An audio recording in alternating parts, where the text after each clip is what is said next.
তাকে আমরা তো চিৎ করে শুয়ে দেই, তাই না? চিৎ করে শুয়ে দেই। তাকে উঠে বসাবে দুইজন ফেরেশতা, উঠে বসাবে। নাম এসেছে কেরামান কাতিবিন। এই যে আমরা দুইজন লেখক বলি না, সম্মানিত লেখক। আর মুনকার নাকির হচ্ছে কবরে ফেরেশতা। এক একটা ফেরেশতাকে আল্লাহ পাক এক এক রকম মর্যাদা দান করেছেন। কেরামান কাতিবিন মানে সম্মানিত দুইজন লেখক, ফেরেশতার নাম কেরামান কাতিবিন না। আর কবরে যারা প্রশ্ন করবে, এই যে দুইজন ফেরেশতা, এটা হচ্ছে মুনকার আর নাকির, যিনি খারাপ কাজের হিসাব করবেন আর একজন ভালো নেকামলের হিসাব করবেন। তো ফেরেশতারা ওই মৃত ব্যক্তিকে, আপনাকে অথবা আমাকে উঠে বসালেন। বসানোর পরে প্রশ্ন করবে। সবাই তো আমরা এই প্রশ্নগুলো উত্তর জানি এবং প্রশ্নগুলো জানি।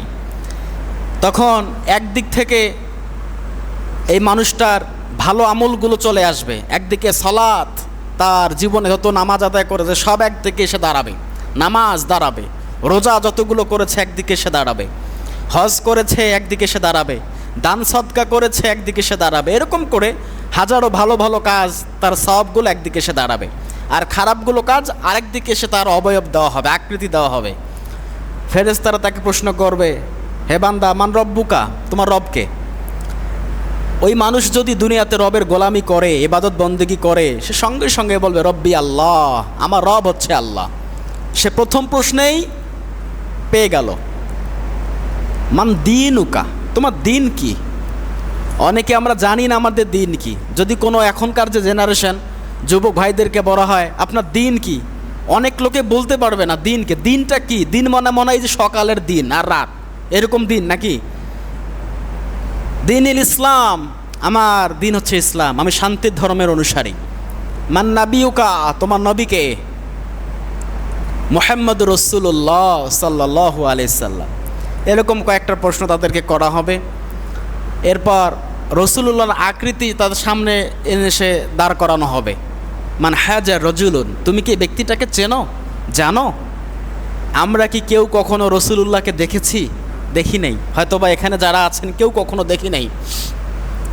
তবে রাসূলুল্লাহর ভালোবাসা, প্রেম, তার সুন্নত যারা ধারণ করে, যারা রাসূলুল্লাহর সুন্নত অনুযায়ী আমল করে, দেখা মাত্রই সে চিৎকার করে বলবে ইনি হচ্ছে আমার রসুল, আমার নবী মুহাম্মদ রাসূলুল্লাহ সাল্লাল্লাহু আলাইহি সাল্লাম, যাকে না দেখে এতদিন নামাজের মধ্যে দরুদ শরীফ পাঠ করেছি, যাকে না দেখে আজানের মধ্যে তার নাম নিয়েছিলাম, ইনি আমাদের সেই নবী, ইনি রাহমাতাল লিল আলামিন।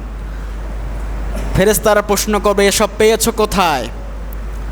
তখন আপনাকে আর আমাকে উত্তর দেওয়া লাগবে আমি এসব পেয়েছি কোরআনে। কোথায় পেয়েছি বলেন? কোরআনে। পৃথিবীতে যত কিতাব আছে সবগুলো কিতাবের মধ্যে দেখবেন একটা করে এক্সপায়ার ডেট থাকে, মেয়াদ উত্তীর্ণ।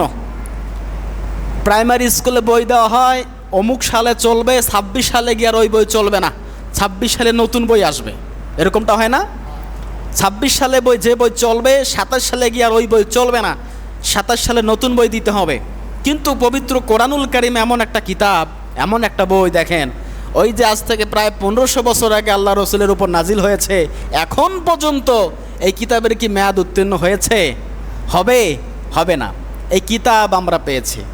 দেখেন, যারা কোরআনের সাথে সম্পর্কিত যাদের নাই, যারা কোরআন পড়তে পারে না, তারা কিভাবে জবাব দেবে? হে ফেরেশতা, আমি এই প্রশ্নের জবাবগুলো কোরআন থেকে পেয়েছি। ওইখানেই তো আমরা আটক হয়ে যাব, ওখানেই আমরা ব্লক হয়ে যাব, আমাদের আর দৌড়া রাস্তা থাকবে না।